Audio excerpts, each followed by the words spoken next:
Welcome to the NPTE Final Frontier podcast, helping one student at a time. Visit npteff.com to enroll today so you can pass tomorrow.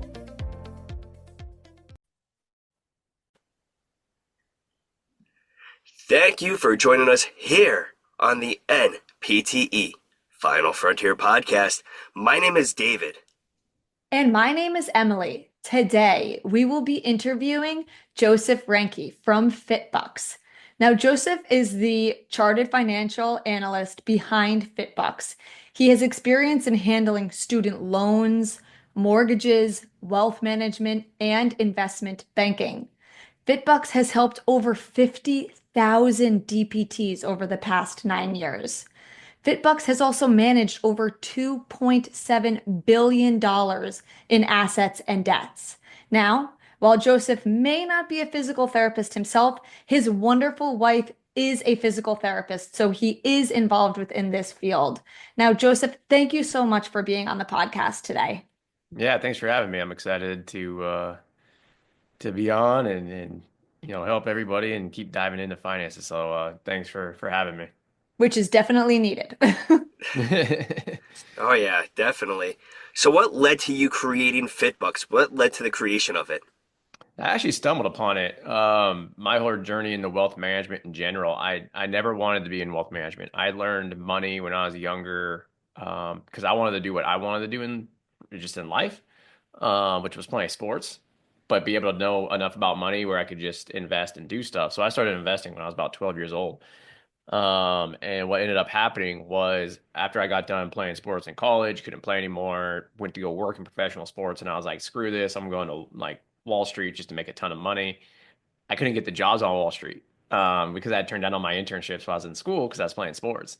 And so I made a deal with a very large bank. It's called BNP Paribas. They're huge. They're a French bank. They owned a branch or a small bank in Northern California. And they said, look, if you go into our wealth management department while you're getting your CFA charter, which is basically like a doctorate or postdoctorate in finance, while you're getting that, you can be in our wealth management department. Once you get that, we could switch you over to our investment analytics department. I'm like, this is great. Like I get to go work on, basically Wall Street for the biggest bank in the world. Um, Long story short, I I got the CFA charter and then, I've been so deep into wealth management at that point because it takes about 3 or 4 years to get the charter. When I told them I was ready to switch, they said, no, you're not.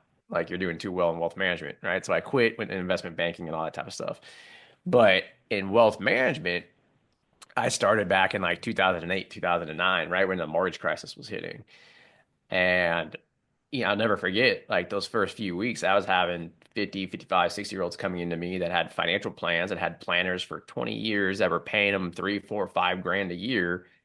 And they're coming in missing all their goals. And I'm like, how does this happen? And I'm huge on data and like behavior. So I started taking data and behavioral analytics and all this type of stuff. And I started realizing these problems all throughout the world of finance.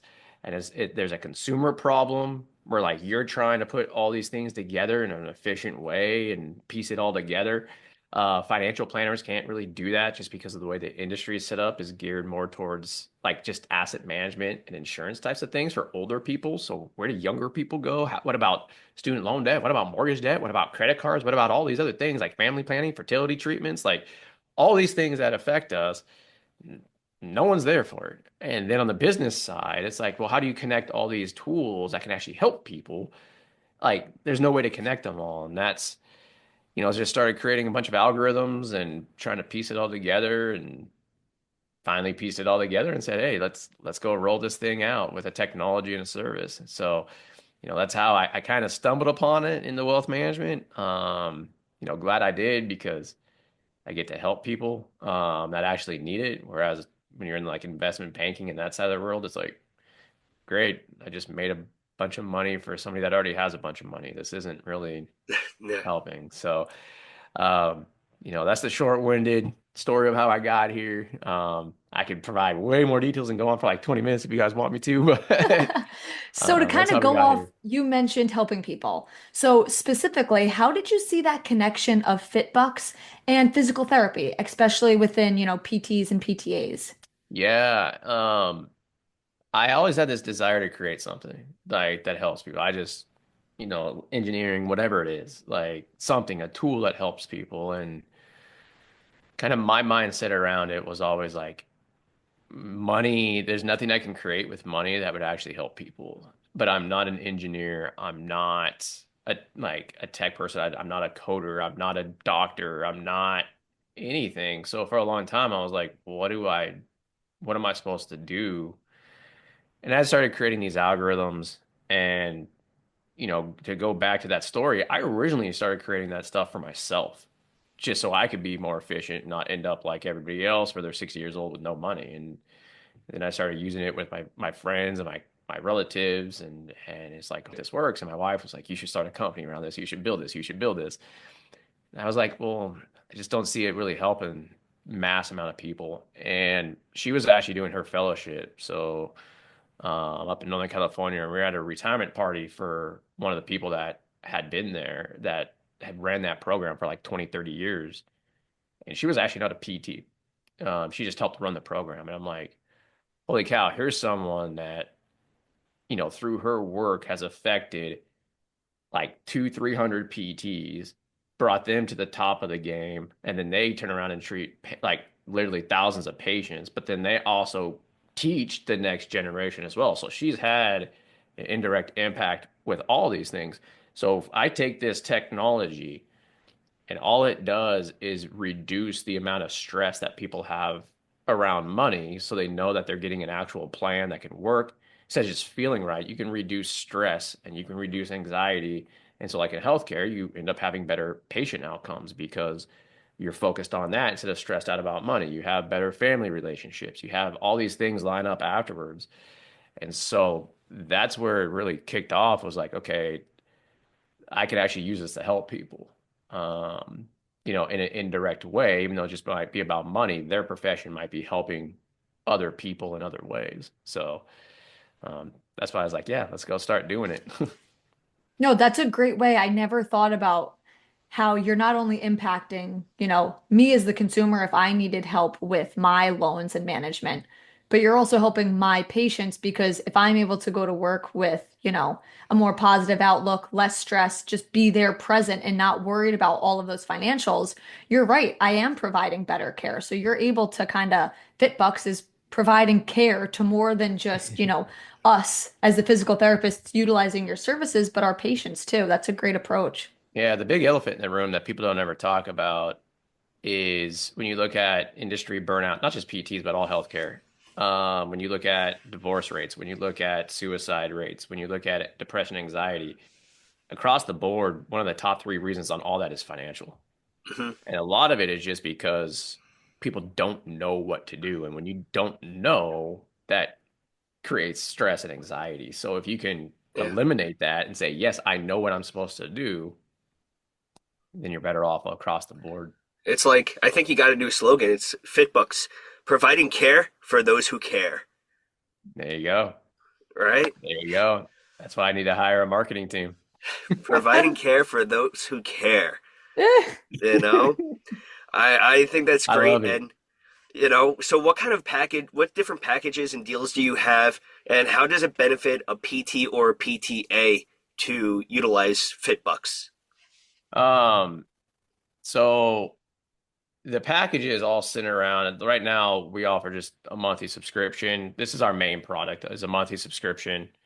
That's affordable, so it's $18 a month.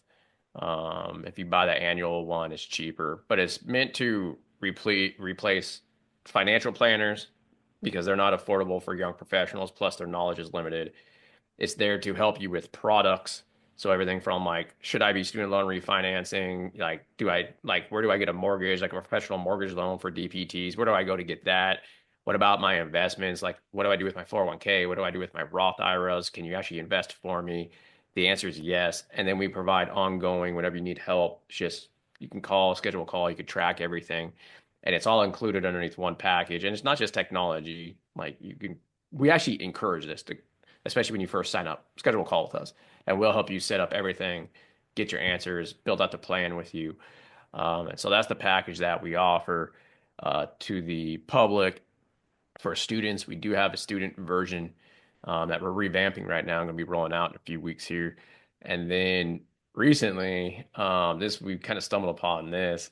Everybody that's in school right now that's listening to this, go tell your professors about this. We rolled out financial wellness curriculum because we had started working with a number of programs that we were doing webinars for for the third years right before they graduate, and they're like, well, can we do a curriculum we can tie into the program?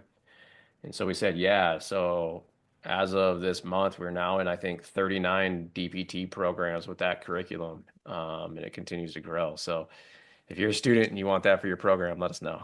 That's awesome. Yeah, that's awesome, and it could definitely be so beneficial because I think one of the things that gets neglected in schooling is financial aspects with how to manage your loans, how to go about investing, how to go about what should you do with 401ks, Roth IRAs, stuff like that within the schools, and how to manage it after schools and balancing it with your loans and this and that. So it's definitely very beneficial with what you're doing in FitBux. I definitely see the relation with everything with it. Yeah, so now with that being said, let's kind of stay on the financial conversations. What is one thing you feel that could be done better or differently within the physical therapy profession? Just one. Do you mean from the industry standpoint or from the individual standpoint? Either or. Um, from the individual standpoint, it's more of saying, like, what do I need to know? And what do I need to focus on? And avoiding the big mistakes that people make.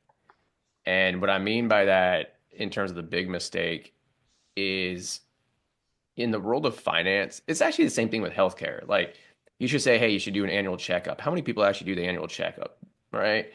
Like they really only go to the doctor when they actually have pain, like when there's a problem. Well, finance is the same way. And what ends up happening is that if you have a problem, say with student loans, you'll try to get an answer just for student loans. Or if you don't know what you're doing with investments, maybe you go and get investment help. Or if you need to buy a house, now you go to a real estate agent and a mortgage broker. And so people just go to these individual silos, but the reality is all those things are connected. And if you come to us and you tell me, I only want student loan help, don't worry about everything else, we're not going to be able to help you because it's like, okay, well, if you do this with your student loans, but you know you're getting married in 2 years, you guys want to buy a house, you're like, all that can be affected by your student loans and actually can prevent you from doing those things. So you need to look at everything as a whole.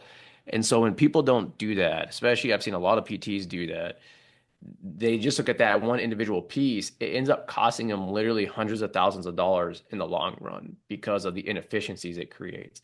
So the one major piece of financial advice that I can give everybody is making sure that you're not looking at those things in isolation. It has to be connecting all of them together in order to know, hey, I'm doing this plan, this is what we're doing, and I'm not going to waste a ton of money. Now I'll take it one step up further from that. Don't be scared. Like, and also the ego side of it too. Like, um, we deal, obviously DPTs are smart, right? And this is not just DPT related. This is all healthcare that I see. A lot of them are afraid to admit that they don't know what they don't know. And so a lot of times I see people like, oh, I don't really need to get help. They say that like at a conference or something to me because they're around a bunch of their friends and then they call us and they really do want help because, so let that guard down and be like, look, I'm not an expert at this. I'm an expert in PT. Like I need to go get help and go get help. Like, so those two things are the main things from the individual standpoint. That's interesting, and it's so important to know and recognize that you need help with your finances, especially before it gets too late. Yep, You know. exactly. So it's time for a fun question, a surprise question that you were not looped in about. Uh-oh. So it's not going to be a brain buster, but seeing that you have helped so many with their money management, a very, very popular game about money management is Monopoly. Monopoly deals with a lot of that money management. So what is your all-time favorite board game? Board game.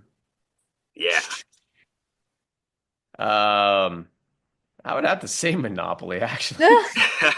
I used to The want to Shocker. shoe play, fits. yeah, I used to want to play Monopoly all the time.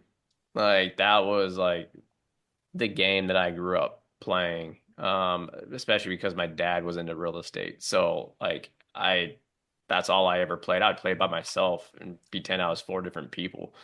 Um, so that was the big one. Now that I have a 7-year old, that's probably changed a little bit. Like she likes playing Trouble. So, I'm a big like data probability type of person. So I analyze like on the board, like, should I just move one piece? Should I move two? Like, so Yeah. I like that stuff. But now she's actually starting to get into Monopoly too because grandma bought her like children's Monopoly. So now we started playing that. So, but yeah, Monopoly was the game that I always grew up playing and mortgaging houses and all that fun stuff. So. That's awesome. And now they have so many varieties of Monopoly. They have, you name it, they have it. Star Wars Monopoly, Game of Thrones Monopoly. Oh So yeah, like my mom always makes fun of me. She saw the Star Wars one in Target. She was like, if they would have had that when you were little, that's all you would have played. I'm Yep. sure. I'm sure. Emily, what about you? What's your favorite board game? Oh, jeez. Growing up, I used to be obsessed with playing Pretty Pretty Princess at my grandma's house. But overall, I actually love Life. I know it's a long game, but I like playing Life with like a group. What about you? I think it is a board game. I'm gonna go with checkers. I've always been a fan of checkers. Quick, easy. Monopoly is a close second, and then I always enjoyed Clue as well as a third Wait, place. this is bringing up so many memories. Now maybe I prefer Shoots and Ladders. That's a I good want to one. start I want to start playing board games again. Oh, the other one that I really like too, I'll throw this one in the game in the realm is Clue. Yeah. Like I Clue always is wanted to good. growing up, one of the things I wanted to do was the FBI profile. So Clue was like the detective game, like trying to figure it out. Like that was You the other really big do one. love analysis. Yeah, I'm a data dork. So Clue is a great movie as well. is it? We'll have to watch that one. Yeah. All right. Well, Joseph, how can our listeners get in touch with you? How can they find you on social media? What's your website? Give us the info. Yeah, so website is fitbux.com. That's where you can go sign up, get help. If you guys are looking for educational content, our FitBux YouTube channel is the best place. We started posting a lot of content there about a year ago, actually about 6 months ago. And then Facebook, Instagram. Instagram's at FitBux Official. And those are the three primary ways to either get in contact with us or follow us for content and start learning and making sure you're abreast of all the changes going on, especially with student loans, and all that fun stuff. So, Yes. Thank you so much for joining us on the podcast today. I know our listeners must have found this extremely beneficial because I found it extremely beneficial, and I'm going to be reaching out to you privately to manage some finances. So thank you again so much. We really appreciate having you here today. yeah, thank you guys. Now that you heard our interview with Joseph Reinke of FitBux, here's a quote from Vince Lombardi. We would accomplish many more things if we did not think of them as impossible. So start to view everything as something that's possible. Go get your dreams, chase it down, and just do it. You are powerful. You are strong. You are a final frontier warrior. You will pass. Thank you very much for listening. For more information on the NPTE Final Frontier, please visit npteff.com. You can check out all of our social media platforms such as Facebook, Instagram, X, and Twitter. Till next time, have a great day and a powerful tomorrow.